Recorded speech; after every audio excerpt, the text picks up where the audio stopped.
As people are watching different people on the internet talk about their portfolios and how easy real estate is, follow my plan. Give me $10,000, follow my plan. 2 years from now, you're gonna have millions in real estate. Bullshit, that don't work. That don't work. Real estate is not easy, real estate is hard. If you are willing to put in the time, you are willing to put in the consistency that it takes to make it work.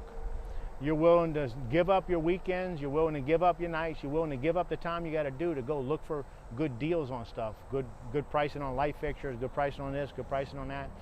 You invest that time into it, and then you end up building a house for 20% less than what somebody else can build a house for, 30% less than somebody else can build a house for. I mean, it's not hard, but it's a lot of time. It is hard. And it's not throw a dart at a dartboard and anywhere it sticks you're going to be successful. It doesn't work that way. You can very easily, depending on what market you're in, you know, if you live in a blue state and you're going to go out and try and do what we're doing here, it's not going to work.